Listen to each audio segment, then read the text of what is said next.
If you're sitting at a desk right now wondering whether a new laptop is going to actually make your workday smoother, you're not alone.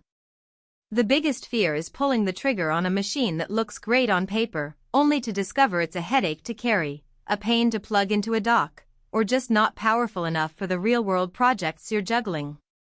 That's why it helps to step back from the glossy marketing copy and think about the day-to-day experience, a reliable unit that stays cool while you render, a keyboard that won't quit on you after a few months, and a price that feels justified by the tasks you actually run.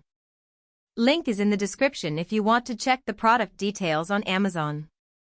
I spent the last week diving into forums, watching a handful of professional-grade laptop reviews, and even typing up a quick spreadsheet of the main competitors. The Lenovo ThinkPad P1 Gen 2 kept showing up in discussions about portable workstations that balance raw power with a relatively slim chassis. But before we jump to conclusions, let's talk about who this machine is truly built for and where it might fall short. First, the core of any workstation is the processor. The P1 Gen 2 ships with a 9th generation Intel Core i7-9750H, a 6-core chip that clocks up to 4.5 GHz.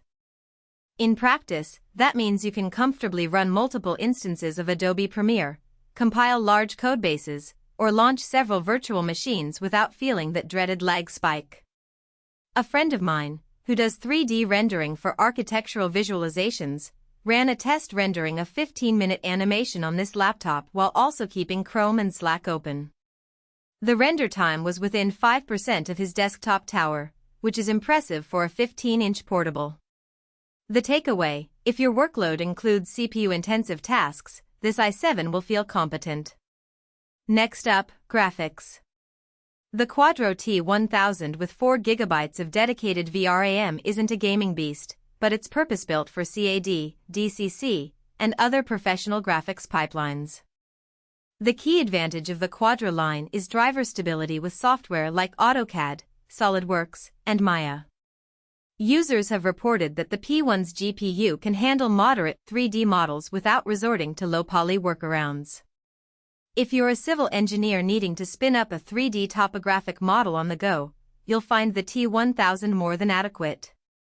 However, if you're planning to do heavy GPU-accelerated deep learning or high-end game development, the 4 GB memory may become a bottleneck, and you'll likely need a workstation with an RTX A3000 or higher.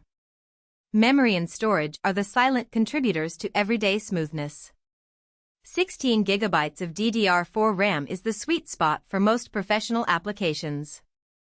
It lets you keep a full Photoshop file, a Lightroom catalog, and a couple of browser tabs open without swapping. The 256 GB SSD, while fast, is where most buyers will feel the pinch. A 256 GB drive fills up quickly when you start moving from a single project workflow to a library of assets. In my own testing, after a couple of weeks of installing a full suite of engineering tools, I was already nudging the 200 GB mark.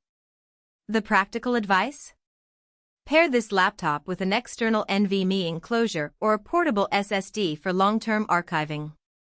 That's a small extra cost that preserves the laptop's snappy performance, but it's something you need to factor into the total spend. Now let's talk about the chassis and daily ergonomics. The ThinkPad line is famous for its no-nonsense build, and the P1 continues that tradition with an aluminum-reinforced lid and a carbon fiber interior. The laptop weighs just under 5 pounds, which is light for a workstation but still a bit heftier than a consumer ultrabook. In a real-world scenario, say you're traveling between client sites, hopping onto a coffee shop Wi-Fi, and pulling out your laptop every few hours, that weight is noticeable. On the plus side, the device's hinge allows you to flip the screen 180 degrees, letting you use it in tablet mode when you need to sketch on a stylus. The built-in 15.6-inch IPS panel offers a full HD resolution of 1920x1080. For most CAD and design applications, the pixel density is acceptable. But if you're looking for a 4K display for color-critical work, you'll need to add an external monitor. Battery life is often the make-or-break factor for portable professionals.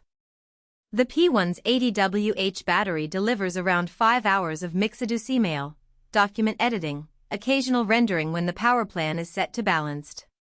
That's realistic for a workstation but falls short of the 8+ hours you might expect from a typical business laptop. In my day-to-day test, after a morning of video editing, the battery dropped to 30% and needed a quick charge before the afternoon meeting. If you're someone who works in locations without easy access to power, you'll need to plan for a charger in your bag, or consider a larger external power bank. Security and manageability are worth a mention because many buyers in the professional space care about corporate compliance.